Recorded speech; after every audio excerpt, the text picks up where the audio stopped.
Em vastos, sem graça, ecléticos hangares onde reina o frio constante e o ar é impregnado por um cheiro persistente de óleo de máquina e poeira, está escondida uma história surpreendente. É uma história que não está relacionada a grandes guerras ou governanças épicas, mas sim a uma página silenciosa, quase imperceptível, registrada em documentos e relatórios de papel.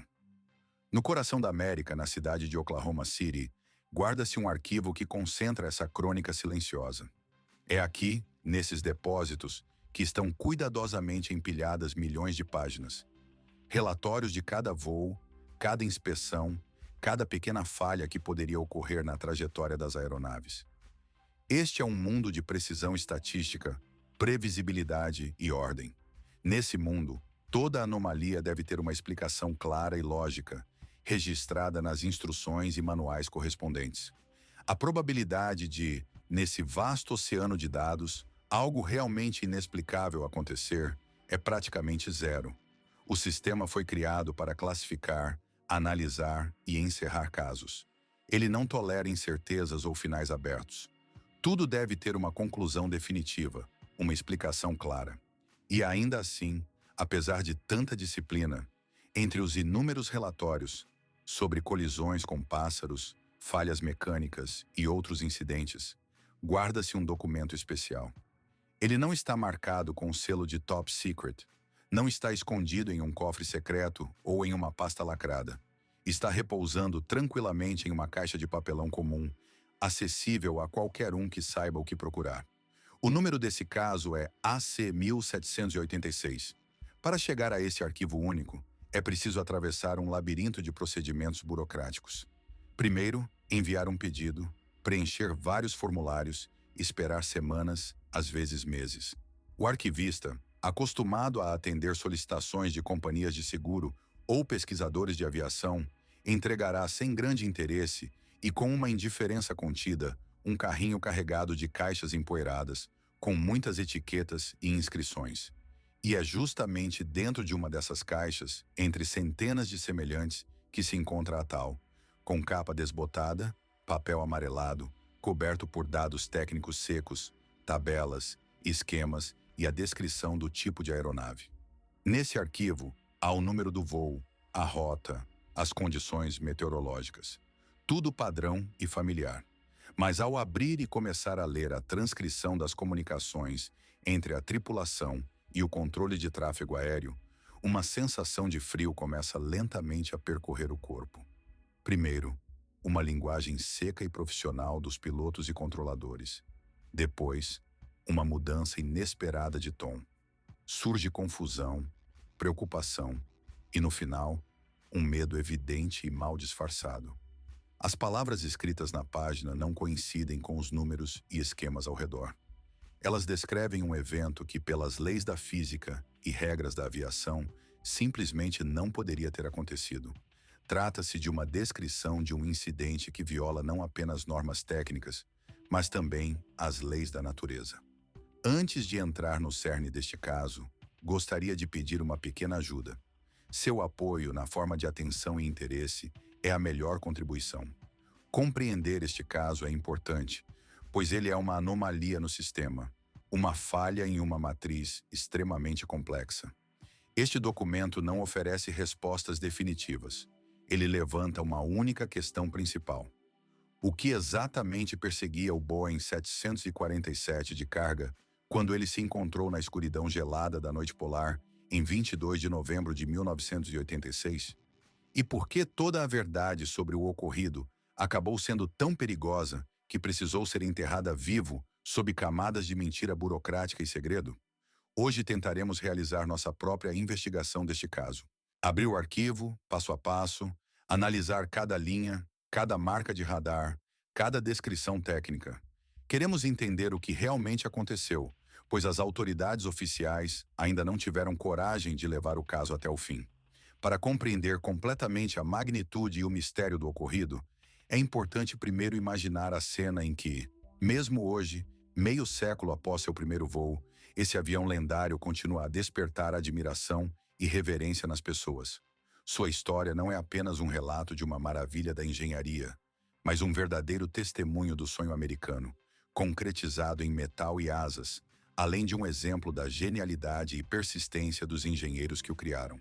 No meio da década de 1960, a companhia aérea Pan American, que na época era considerada a líder da aviação civil mundial, procurou a famosa empresa americana Boeing com um pedido muito ousado e audacioso.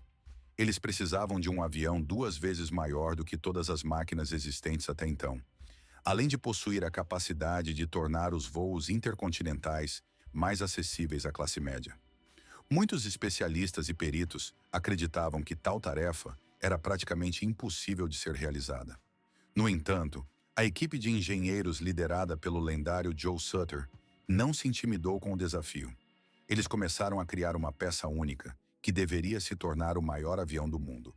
Para isso, construíram no estado de Washington a maior fábrica da história da indústria aeronáutica até então, com o objetivo de poder projetar uma aeronave verdadeiramente gigante. Como resultado, surgiu o famoso Boeing 747.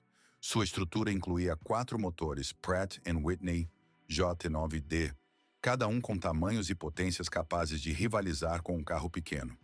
No fuselagem destacava-se uma característica bossa, a cabine de pilotos e a cabine de primeira classe, que se tornaram símbolos de luxo e conforto. A envergadura das asas desse gigante atingia 60 metros, e seu peso ultrapassava 300 mil toneladas. Não era apenas um avião, mas uma verdadeira maravilha voadora da engenharia. Uma inovação que mudou a percepção das possibilidades da aviação. O avião com o número de bordo 8.113, realizando o voo de número 116.888, era uma versão de carga dessa aeronave única. Boeing 747 era uma verdadeira máquina de trabalho, desprovida do glamour de passageiros, mas possuindo ainda mais potência, resistência e capacidade de carga. Seu enorme radome frontal podia ser levantado, revelando um vasto porão capaz de acomodar mais de uma centena de toneladas de carga. Naquele dia, seu porão estava cheio de milhares de caixas de vinho francês, jovem de Bozovo, que na década de 80 era extremamente popular em todo o mundo. Naqueles anos, o mundo vivia uma verdadeira febre por esse vinho, e todo ano, na terceira quinta-feira de novembro, começava uma corrida global para entregar a colheita fresca às prateleiras das lojas ao redor do globo, de Nova York a Tóquio. Portanto, o voo número 116.888 não era apenas uma viagem de carga, era parte dessa agitação geral, apressando-se para entregar uma carga valiosa e muito frágil. A cabine deste avião, construída em 1986, representava uma combinação única de 2 épocas. Por um lado, preservava a herança dos anos 60, muitos mostradores analógicos, interruptores e comutadores. Por outro lado, começavam a surgir os primeiros monitores de feixe de cátodo, que eram precursores da futura cabine de vidro. Controlar uma máquina tão grande e complexa só podia ser feito pelos pilotos mais habilidosos e treinados. Um deles era o capitão Kenji Terauchi. Com 47 anos, o céu era sua vida e destino. Ele não era apenas o piloto desse avião de carga, era um profissional com vasta experiência. Sua carreira começou nas Forças de Autodefesa do Japão, onde pilotou caças F-86 e F-104 Starfighter. Essas aeronaves exigiam do piloto precisão absoluta, reação rápida e um olho treinado, pois erros aqui podiam custar caro. Estava acostumado a velocidades extremas, altas acelerações e situações não convencionais. Após deixar o serviço na Força Aérea, ingressou na aviação civil e tornou-se um dos capitães mais respeitados da Japan Airlines. Sua experiência totalizava mais de 10.000 horas de voo. Ao seu lado, na cadeira do copiloto, estava Takanori Tamefudzi. Este jovem, um pouco mais novo que seu capitão, já tinha se destacado como um profissional experiente e confiante. Com mais de 7.000 horas de voo, demonstrava seu alto nível de preparação e competência. Não era um novato, nem um daqueles pilotos propensos a pânico ou erros por falta de experiência. Em suas mãos havia firmeza e em seus olhos a calma que só vem após anos de trabalho no céu. Perto do painel de instrumentos, um pouco mais afastado, sentava-se o engenheiro de bordo, veterano da companhia, homem de vasta experiência e reputação impecável. Sentado de costas para a tripulação, observava atentamente as centenas de sistemas do gigante da aviação. Sua experiência totalizava quase 15 mil horas e tinha passado por muitas situações que exigiam total concentração e profundo conhecimento do funcionamento da aeronave. Era uma pessoa em quem se podia confiar completamente, pois sua experiência e profissionalismo o tornavam um verdadeiro guardião da segurança daquela aeronave. Os três pilotos, o capitão, o copiloto e o engenheiro de bordo, eram verdadeiros mestres em sua profissão, profissionais de altíssimo nível. Sua experiência acumulada e seu vasto conhecimento, somados, totalizavam quase 30 mil horas de voo em testes no céu. Era uma tripulação para a qual o trabalho se tornava um automatismo, uma rotina familiar, na qual entravam com plena confiança. Cada ação, cada palavra e comando deles correspondiam rigorosamente aos protocolos e padrões estabelecidos ao longo dos anos de serviço. Foi justamente graças a essa abordagem impecável que sua reputação e integridade profissional se tornaram garantia da segurança dos passageiros e da tripulação. Esse alto nível de habilidade e reputação seriam, posteriormente, a principal razão pela qual ninguém acreditaria em um possível erro ou alucinação, mesmo que algo parecesse errado. Seu percurso atravessava uma das rotas mais árduas e desabitadas do planeta, o chamado Corredor Transpolar. Na era da Guerra Fria, esse caminho não era apenas uma rota curta entre a Europa e a Ásia, tinha uma importância estratégica. Permitia contornar o território da União Soviética, tornando-se altamente procurado. Contudo, para economizar tempo e combustível, era preciso pagar um preço alto. Essa estrada, que os pilotos chamavam de Estrada Fantasma, era envolta por uma atmosfera especial. Em vastas regiões do trajeto, sobre os desertos de gelo da Groenlândia, Canadá e Alasca, os pilotos sentiam uma solidão absoluta. Onde a comunicação por rádio só funcionava em curtas distâncias e apenas à vista, o contato com o mundo exterior tornava-se praticamente impossível. Nesses momentos, era preciso confiar na comunicação por ondas curtas, caprichosa e pouco confiável, capaz de atravessar milhões de quilômetros, graças às reflexões na ionosfera. Era uma forma de navegação especial, que se transformava em uma arte. Quando o voo se aproximava do polo magnético norte, os compassos convencionais entravam em parafuso, indicando direções erradas. Então, os pilotos tinham que confiar nos sistemas de navegação inercial, instrumentos giroscópicos complexos que calculavam a trajetória desde o ponto de decolagem. No entanto, esses sistemas acumulavam erros ao longo do tempo, tornando a navegação especialmente difícil. Nesses ambientes, cada piloto que percorria essa rota precisava estar preparado para uma autonomia total, para que, em caso de emergência, a ajuda fosse simplesmente impossível de chegar. Era um mundo onde os únicos interlocutores eram as vozes que chegavam do rádio com chiados e os indicadores silenciosos dos instrumentos. Um mundo em que o espaço parecia infinito e opressor, e a noite polar atingia seus limites mensais. Foi justamente nesse silêncio gelado e silencioso do espaço aéreo do Alasca, naquela noite severa e fria, que entrou o voo número 168, uma das rotas mais distantes e perigosas. Isso aconteceu na noite de 17. Eles apareceram do nada, como convidados inesperados, surgindo aproximadamente a 600 metros abaixo e um pouco à frente do avião civil.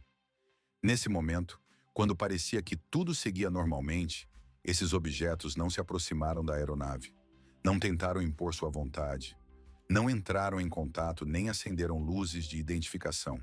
Eles simplesmente continuaram a mover-se em curso paralelo, como sombras invisíveis, em silêncio e calmamente. Para o piloto que se encontrava nessa situação, a primeira hipótese que veio à cabeça foi que se tratava, provavelmente, de aviões militares.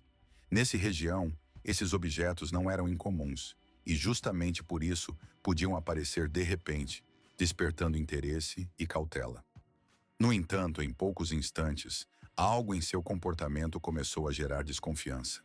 Essas figuras não tentaram estabelecer comunicação por rádio, nem realizar manobras típicas de interceptação ou identificação. Não acendiam suas luzes, não sinalizavam sua presença e simplesmente pairavam imóveis ao lado, como dois observadores ou guardiões invisíveis, observando o ambiente ao redor. Durante os 7 minutos seguintes, na cabine do Boeing, imperou um silêncio tenso. Os únicos sons eram o zumbido dos motores e os suaves estalidos dos instrumentos, como se a própria tecnologia tentasse entender o que estava acontecendo.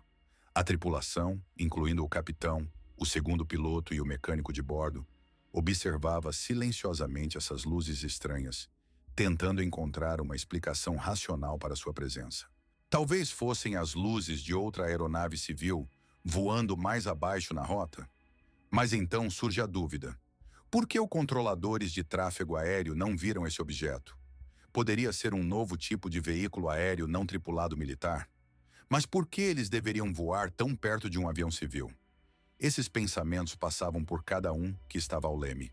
Então, o capitão Teralt decidiu que era necessário entrar em contato com o controle de tráfego em Anchorage. Era aproximadamente 17h18, horário local. Nesse momento, soou a frase que oficialmente marcou o início do que estava acontecendo. Um sinal de que tudo começava a ganhar contornos mais definidos.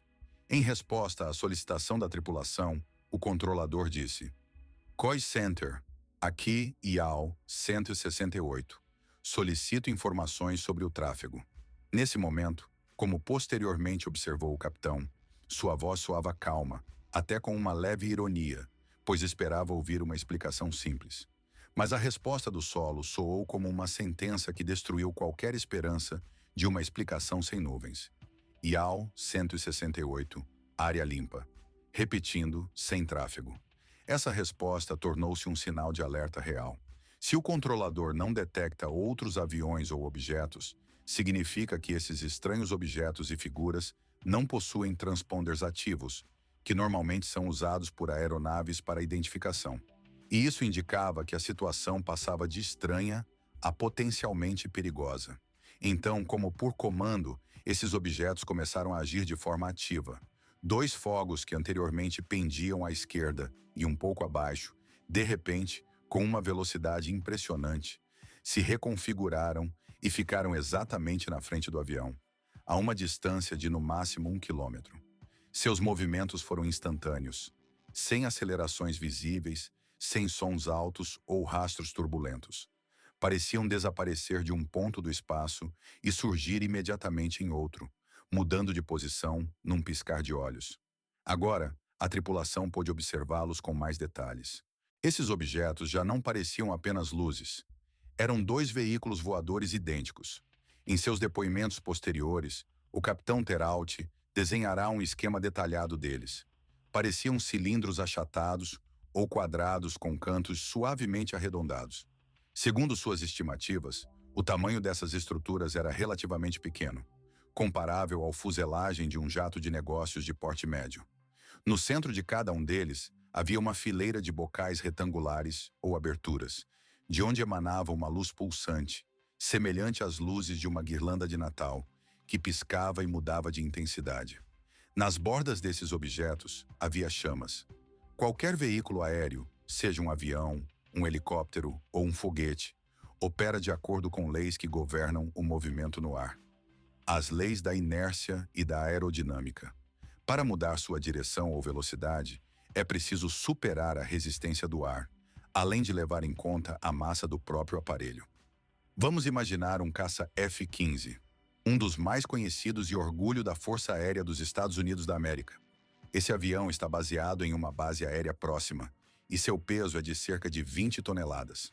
Para fazer uma curva brusca, especialmente em velocidade supersônica, é necessário um espaço bastante amplo, não menos que algumas dezenas de quilômetros quadrados.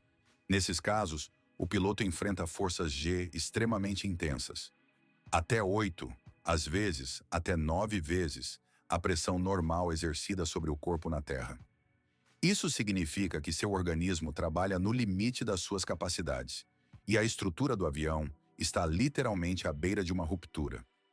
Nessas condições, qualquer objeto ou movimento fora do padrão parece impossível. Tudo segue rigorosamente as leis da física. Mas justamente essas leis, que parecem imutáveis e inflexíveis, para a tripulação do voo número 668, pareceram completamente ignoradas. Eles observavam objetos que se comportavam como se as leis da física não existissem para eles.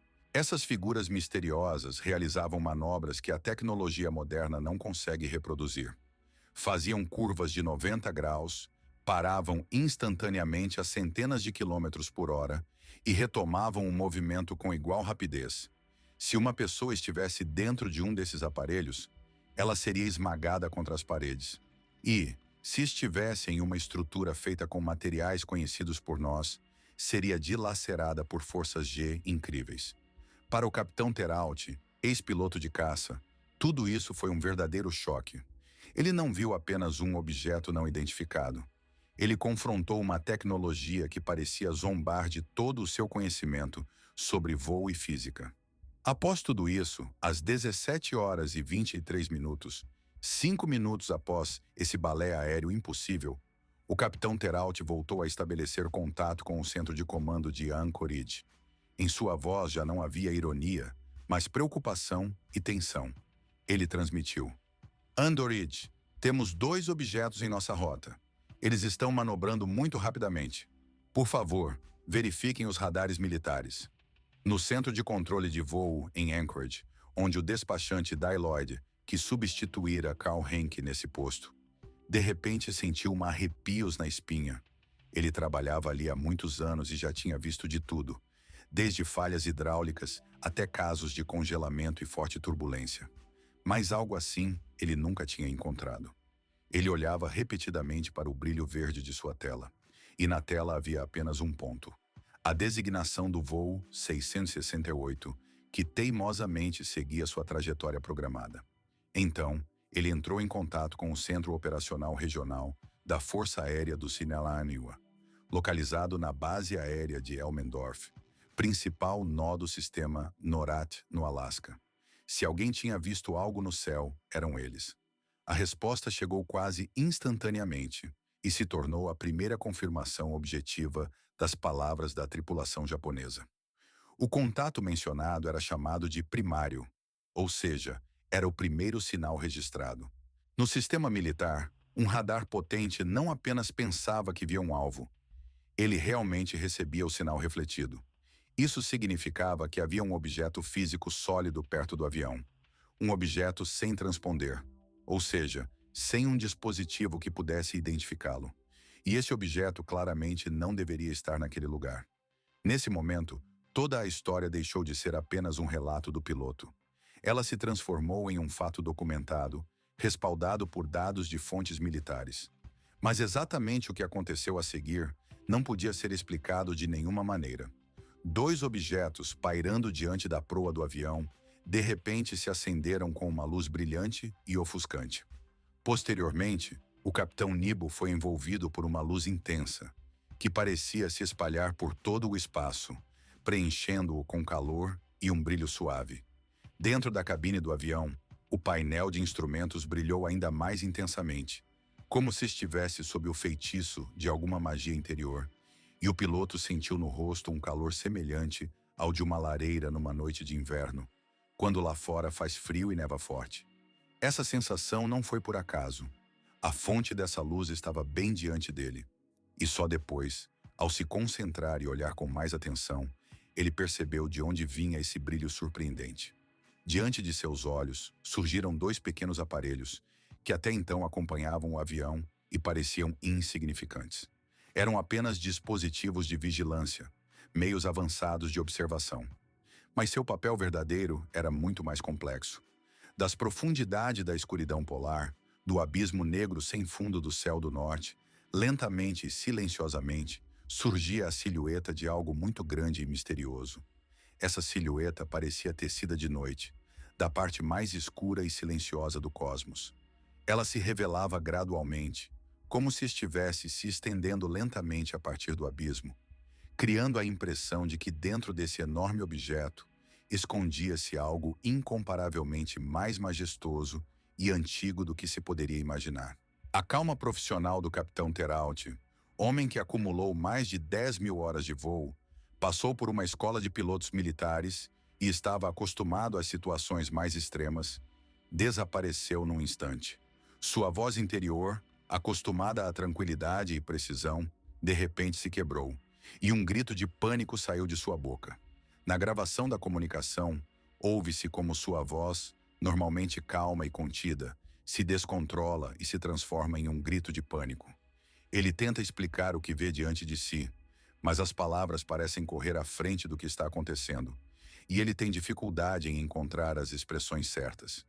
Diante dele apareceu um objeto gigante, e ele tentou descrevê-lo pela forma. Comparou-o a uma noz, pois era a comparação mais próxima que conseguiu imaginar. Esse objeto era completamente escuro, fosco, sem uma única fonte de luz, mas seus contornos eram tão nítidos que pareciam delineados contra o céu estrelado. Ele bloqueava parte do céu, e por isso suas linhas eram claramente visíveis, apesar da ausência de luz. As dimensões desse corpo misterioso eram verdadeiramente inacreditáveis.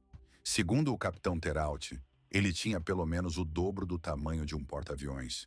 Para dar um exemplo, o comprimento de um porta-aviões nuclear da classe Nimitz ultrapassa 330 metros, e sua altura desde a linha d'água até o topo do mastro chega a cerca de 75 metros. Uma cidade flutuante. Mas o novo objeto, que era observado pela tripulação do Ialminos 168, de acordo com suas estimativas, tinha um diâmetro entre 600 e 900 metros. Era tão grande que até o maior avião de passageiros do mundo, um Boeing 747, ao ver esse gigante, pareceria uma libélula ao lado de uma águia. Dois pequenos navios de reconhecimento, que realizavam sua missão, aproximaram-se dessa aberração e aparentemente entraram ou acoplaram-se a ela. Seus faróis se apagaram, e agora a missão do Ialminos 168 ficou cara a cara com essa silhueta de sombra infinita, silenciosa e imensamente grande. Na Terra, os controladores de tráfego aéreo ouviam atentamente o que acontecia. No começo, pareciam pensar que o piloto tinha perdido completamente o juízo sob o impacto do estresse. Mas, de repente, suas telas brilharam com novos sinais. Perto do ponto onde, na realidade, estava a nave Ialminos 168, apareceu outra luz, difusa, mas claramente visível. Essa luz era enorme e borrada, mas sua existência foi confirmada por especialistas do Comando Militar na base de Elmenorf. Eles registraram um contato primário poderoso, que seguiu logo atrás do lado de fora do avião. As dimensões desse contato, a segunda piloto Tamfudzi e o engenheiro de bordo Tsukuba, que inicialmente desconfiavam das observações do capitão, agora, vendo com seus próprios olhos, foram obrigados a reconhecer a verdade. Eles estavam junto às janelas da cabine, observando o que estava bem diante de seus olhos. O objeto do qual se falava era tão próximo que conseguiam distinguir alguns detalhes em sua superfície. Esses detalhes lembravam saliências ou painéis, embora devido à escuridão e à visibilidade limitada, não pudessem fornecer uma descrição precisa. Ficaram impressionados com o tamanho enorme daquele objeto. Quando seu avião, um Boeing, se aproximou da região de Fairbanks e o horizonte foi iluminado pela luz de uma grande cidade, o céu no horizonte ficou brilhante com as luzes. O objeto simplesmente desapareceu, como se tivesse se dissolvido no ar tão repentinamente quanto apareceu. Desapareceu sem deixar rastro. Nos radares dos controladores e militares, a marca daquele objeto misterioso desapareceu num instante. O capitão Terauchi, com a voz trêmula, reportou que o céu estava limpo e que nenhum objeto perigoso era visível no horizonte. Era aproximadamente às 6h23 da tarde, quando o voo número 168, que durante o percurso já consumira pouco mais de 1 tonelada de combustível em manobras difíceis e às vezes perigosas, finalmente pousou no aeroporto de Anchorage. A tripulação estava pálida, silenciosa e claramente abalada pelo ocorrido. Eles estavam vivos, mas seus testes estavam apenas começando. Assim que o avião tocou o solo, investigadores da Administração Federal de Aviação Civil e representantes das forças aéreas subiram a bordo. O interrogatório da tripulação durou várias horas. Quando o capitão Terauchi se acalmou um pouco e voltou a si, Começou a relatar detalhadamente e de forma metódica o que viu e o que aconteceu naquele momento. Ele até forneceu esboços mostrando a forma e os contornos do objeto. Os investigadores o ouviram com expressões impassíveis, sem demonstrar surpresa ou dúvida. E quase imediatamente, durante a investigação, tudo começou a tomar um rumo diferente. Em vez de buscar a verdade e explicar o ocorrido, o caso passou a ser usado para desacreditar os testemunhos. A tripulação passou por testes de álcool e drogas, foi cuidadosamente examinada por psicólogos, e todos os resultados confirmaram sua plena sanidade e sobriedade. Então, a investigação começou a seguir por outro caminho. Surgiu a primeira hipótese oficial que poderia explicar o que foi visto. Segundo a qual foi apresentada, os pilotos supostamente observaram a luz de Vênus ou Júpiter. Essa hipótese parecia lógica, pois um planeta brilhante realmente poderia parecer uma luz incomum e até parecer um objeto em movimento. No entanto, pouco tempo depois, astrônomos especialistas a refutaram. Confirmaram que naquela região do céu, naquele momento, não havia planetas brilhantes. Além disso, nenhum planeta é capaz de manobrar de modo a criar marcas falsas nos radares. Portanto, essa versão foi considerada insustentável. A hipótese seguinte que surgiu explicava os fenômenos atmosféricos. Falava-se de inversão térmica, uma condição meteorológica rara e incomum, na qual uma camada quente de ar fica acima de uma camada fria. Nesses casos, a luz e os objetos no céu podem ser distorcidos, criando ilusões e reflexos falsos. Mas essa hipótese também não resistiu à verificação. Os sondas meteorológicas instaladas na região não detectaram nenhuma inversão de temperatura, e as estações de radar não puderam registrar distorções causadas por esses efeitos, pois os sinais falsos não apresentavam manobras sensatas ou controláveis. Por fim, foi apresentada a última e mais oficial hipótese, que entrou no relatório final da investigação. Essa teoria sugeria que no ar havia cristais de gelo suspensos. Segundo ela, esses cristais, refletindo a luz da Lua e das luzes provenientes da superfície da Terra, criavam uma ilusão óptica. Parecia que havia um objeto no céu, e o radar detectou um reflexo semelhante a um objeto desconhecido. Quando todos os fatos coletados foram sistematizados e analisados, os pesquisadores e especialistas tiveram uma visão completa do incidente ocorrido. Cada detalhe, cada pormenor, se encaixava na imagem geral, confirmando as palavras do capitão Therault. Esse homem, demonstrando coragem e resistência, preparou um relatório detalhado para seus superiores, para transmitir toda a verdade sobre o ocorrido. Posteriormente, em uma apresentação especial realizada na sede da Administração Federal de Aviação Civil em Washington, ele expôs de forma sequencial todas as provas disponíveis. A sala ficou em silêncio absoluto. Nenhum dos presentes conseguiu encontrar palavras para expressar seus pensamentos.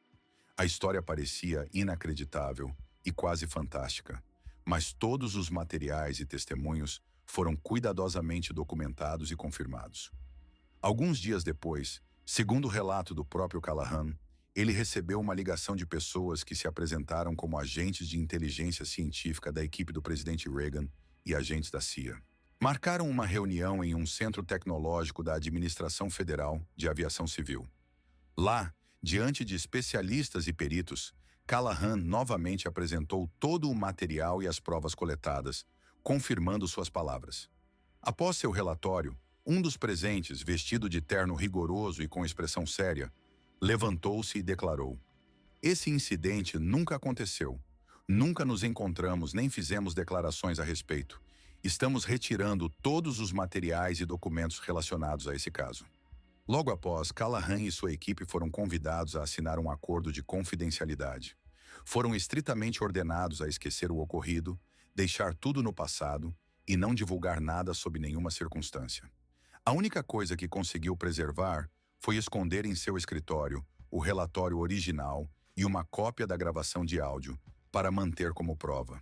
Todos os demais materiais foram apreendidos, classificados como confidenciais e permanecem escondidos do público para sempre. Por que foram tomadas exatamente essas medidas? Por que os serviços de alto nível demonstraram um interesse tão incomum por um caso que parecia banal de observação de um objeto voador não identificado? A resposta estava na própria essência da situação geopolítica. Isso aconteceu em 1986, no auge da Guerra Fria, quando cada país buscava fortalecer sua defesa e controlar a situação mundial. A Alasca, na época, era considerada o escudo dos Estados Unidos contra a União Soviética. Foi aqui que estavam localizados os radares do Sistema de Defesa Aérea e Espacial da NORAD, destinados a detectar precocemente qualquer ataque nuclear soviético. E justamente nesse espaço aéreo protegido, guardado pelos meios mais modernos, durante meia hora, um objeto não identificado de tamanho gigantesco voou sem ser incomodado. Ele demonstrava tecnologias que superavam significativamente tudo o que era conhecido pelos cientistas e militares americanos ou soviéticos. Essas tecnologias pareciam inéditas, fora do alcance dos meios e conhecimentos atuais. Reconhecer esse fato significaria admitir a vulnerabilidade de todo o sistema de defesa, o que poderia gerar pânico generalizado e desestabilizar a situação. Por isso foi tomada a decisão de esconder o incidente a qualquer custo. Para isso foi necessário um bode expiatório, uma pessoa que se tornasse símbolo de um incidente inexistente e permitisse às autoridades manterem as aparências. Essa pessoa foi o capitão Kenju Terauchi. Apesar de sua reputação impecável e alto profissionalismo, ele foi afastado do serviço de voo e transferido para um cargo administrativo, como alguém que poderia ser facilmente acusado e descartado. Tornou-se vítima de um sistema que decidiu encobrir o caso a qualquer preço. Mas apesar da pressão e das ameaças, Terauchi nunca deixou de prestar depoimento. Ele continuou insistindo que viu o que viu e que possui provas. Até sua morte, ocorrida em 2009, ele afirmou com firmeza: "Eu sei o que vi, e eles têm provas."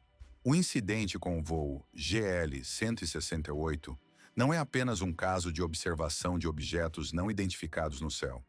É um caso documentado no qual os testemunhos de especialistas altamente qualificados e testemunhas foram confirmados. A explicação oficial para a situação afirma que se tratava de cristais de gelo formados no ar. No entanto, se olharmos mais fundo e consultarmos os arquivos que ainda estão guardados em depósitos secretos, podemos encontrar uma imagem completamente diferente. Lá permanecem antigas fitas com imagens de radares que captaram algo diferente. Nessas gravações é possível ver que um gigantesco avião, Boeing 747, parece uma pequena, brinquedocada, e atrás dele segue uma sombra enorme, comparável em tamanho a um grande porta-aviões.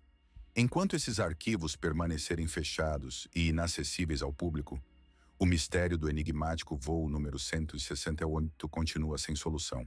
Este caso nos lembra que, mesmo na era em que a tecnologia permite controlar praticamente tudo, ainda existe algo que escapa à nossa compreensão. O que está por trás das linhas secas do relatório oficial? Quais segredos estão escondidos nos detalhes? Talvez seja uma anomalia meteorológica ocorrida na época, ou uma ocultação consciente de fatos que poderiam mudar o curso da história. Essas questões permanecem abertas, e cada um pode apresentar sua versão dos acontecimentos. Alguns sugerem que se tratava de fenômenos climáticos de caráter incomum. Outros acreditam que poderia ter sido uma tentativa de esconder algo mais importante e perigoso. Nos comentários, é possível compartilhar suas próprias suposições e teorias. Muito obrigado a todos que assistiram a esta história até o final. Seu apoio e atenção são muito importantes para nós. Cada opinião sua ajuda a entender o quão interessante é esse tema. Não se esqueçam da importância de estudar atentamente esses mistérios.